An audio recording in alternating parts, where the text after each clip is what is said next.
বন্ধু, আপনি সুস্থ, অনেক টাকার মালিক, এখনো আপনি হজ করেননি, আল্লাহর ঘর জিয়ারত করেননি। আপনি ভুল পথে আছেন।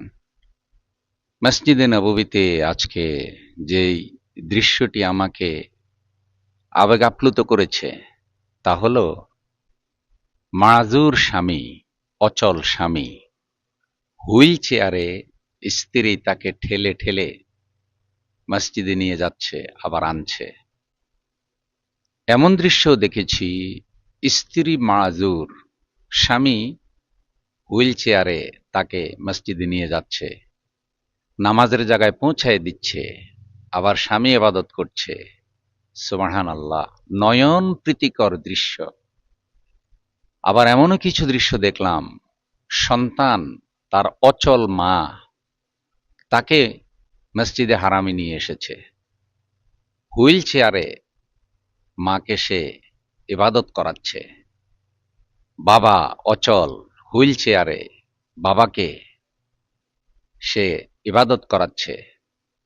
মক্কা মদিনায় হুইল চেয়ারে চলাটা অনেক কষ্ট, অনেক সময় নিজেই চলতে পারে না, আবার হুইল চেয়ারে মা বাবাকে, স্ত্রীকে, স্বামীকে খেদমত করবে, এটা কষ্টদায়ক।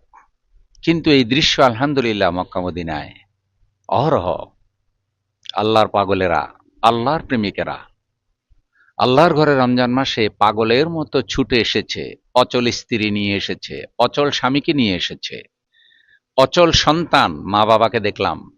ছেলে মাযুর, প্রতিবন্ধী, মা বাবা হুইল চেয়ারে করে সেই ছেলেকে মসজিদে নিচ্ছে, আনছে, তাওয়াফ করাচ্ছে, ইবাদত করাচ্ছে। সুবহানাল্লাহ।